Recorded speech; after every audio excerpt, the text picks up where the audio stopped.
अभी जो हम जिस चैप्टर के ऑब्जेक्टिव्स को करने जा रहे हैं उस चैप्टर का नाम है लोबुआर सिंड्रोम। यानी सिंड्रोम जो है ना, ये हमेशा किसी न किसी, हर गांव में कहीं ना कहीं किसी न किसी को ये चपेटे में ले ही लेता है।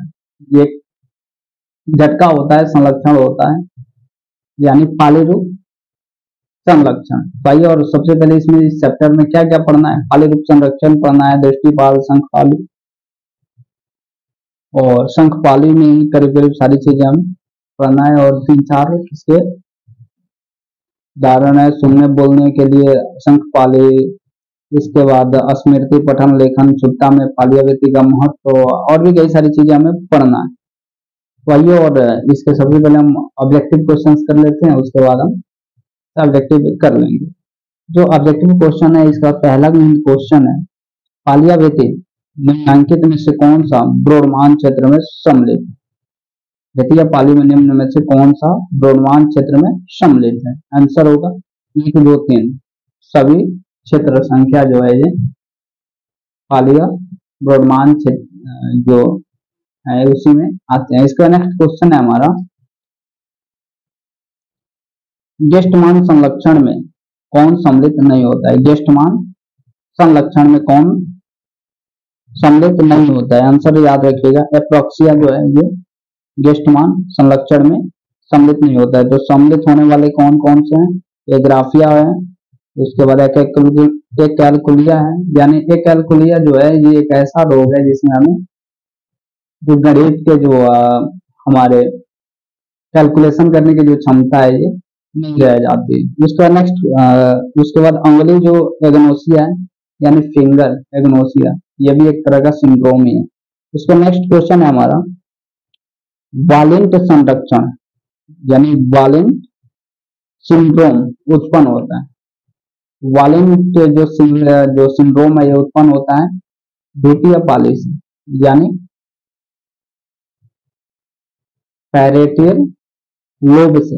उसके बाद नेक्स्ट क्वेश्चन है हमारा, रेखा विभाजन परीक्षण मापा जाता है, किसके द्वारा मापा जाता है? तो आंसर याद रखिएगा, प्रतिपार्श्विक उपेक्षा द्वारा जो है मापा जाता है। इसके बाद नेक्स्ट क्वेश्चन है हमारा, दृष्टमान संलक्षण उत्पन्न होता है।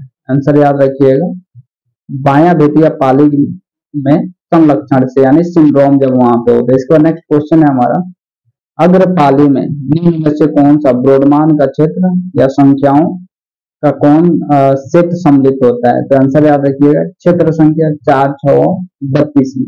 उसके बाद नेक्स्ट क्वेश्चन है हमारा, विस्कोनसिन कार्ड सर्टिंग परीक्षण द्वारा क्या मापन होता है? तो आंसर होगा अनुक्रिया अवरोध, यानी रेस्पॉन्स इनहिबिटेशन का हमें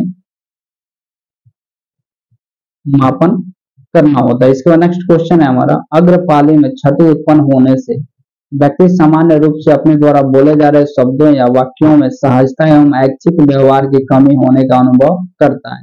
इस लक्षण को कहा जाता है, तो इस लक्षण को कहा जाता है एडिनेमिया।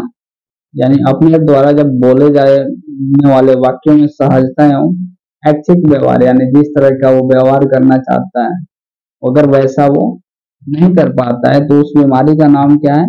एडिनेमिया। उसके बाद नेक्स्ट क्वेश्चन है हमारा, अग्रपाली के वोसोमेडियल क्षेत्र में क्षति उत्पन्न होने से रोगी में निम्नलिखित में से किसमें परिवर्तन होता है? तो परिवर्तन जो होता है ये व्यक्तित्व में परिवर्तन हो जाता है। इसके बाद नेक्स्ट क्वेश्चन है हमारा, अग्रपाली के डार्सोलेटरल संबंध में क्षति उत्पन्न होने से रोगी में किस तरह का परिवर्तन होता है? तो बुद्धि में परिवर्तन हो जाता है। उसके बाद नेक्स्ट क्वेश्चन है हमारा, हेस्कल गाइरस ब्राडमान का कौन सा क्षेत्र संख्या में अवस्थित होता है? हेस्कल गाइरस ब्राडमान का कौन सा क्षेत्र संख्या में अवस्थित होता है? उस क्षेत्र का नाम है 41 और 42, यानी 41, 42। उसके बाद नेक्स्ट क्वेश्चन है हमारा, अत्यधिक वातुनीपन का संबंध किससे है? यानी बहुत ज्यादा बोलने का संबंध जो है ये किससे होता है? तो दाया शंखपाली की क्षति से। यानी जो व्यक्ति बहुत ज्यादा बोल रहा हो ना मानने पे, इसका मतलब उसका जो दाया यानी राइट हैंड साइड का जो अग्रपाली जो है, इधर कहीं ना कहीं कुछ ना कुछ फल्ट उसके आ चुके हैं।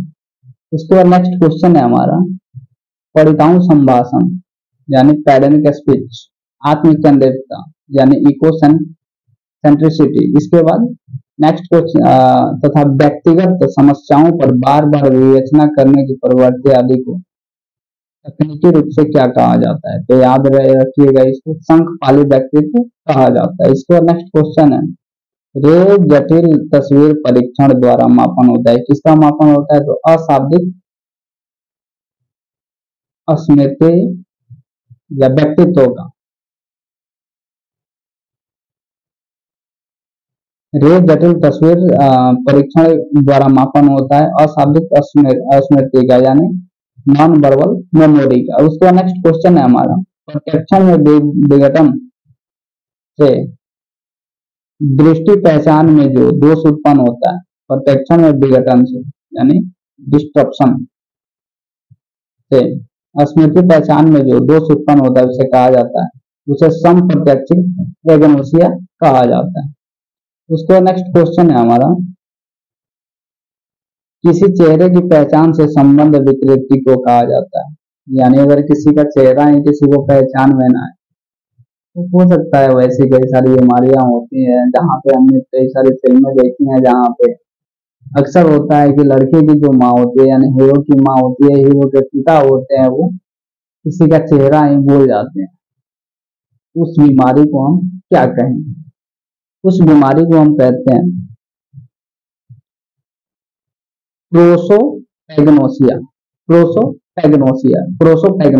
उसके बाद नेक्स्ट क्वेश्चन है हमारा लिखित चीजों को पढ़ने की अक्षमता को कहा जाता है। यानी बहुत सारे लोग होते हैं जिनको लिखी हुई चीजें पढ़ने में काफी कठिनाई होती है और वो असक्षम होते हैं, तो उस बीमारी को क्या कहा जाता है? एग्नोसिक एक्सिया कहा जाता है। एग्नोसिक एक्सिया। इसके बाद नेक्स्ट क्वेश्चन है हमारा जब व्यक्ति प्रत्येक चीज को श्याम श्वेत नहीं देख पाता है यानी ब्लैक और व्हाइट नहीं दिखाई दे अगर किसी को, तो इस तरह की स्थिति को कहा जाता है एक्रोमोटोपसिया। एक्रोमोटोपसिया। उसके बाद नेक्स्ट क्वेश्चन है हमारा दृष्टिपाली ब्रॉडमान क्षेत्र संख्या में पड़ता है। दृष्टिपाली ब्रॉडमान क्षेत्र संख्या डैश में पड़ता है। आंसर हुआ क्षेत्र संख्या 17, 18, 19। इसके बाद नेक्स्ट क्वेश्चन है हमारा सहचर्यात्मक एग्नोसिया का अर्थ होता है। सहचर्यात्मक एग्नोसिया का अर्थ होता है, तो आंसर याद रखिए किसी वस्तु का प्रत्यक्षण करके उसका अर्थ बतलाने का दोष से, उसका अर्थ बतलाने के दोष से किसी वस्तु का प्रत्यक्षण करके उस चीज को बता ही ना पाए। उसके बाद नेक्स्ट क्वेश्चन जो है ये हमारा यहाँ से चैप्टर खत्म हो गया और आइए और फिर से हम नेक्स्ट वीडियो नेक्स्ट चैप्टर को लेके आ रहे हैं, तब तक इंतजार कीजिए। जय हिंद।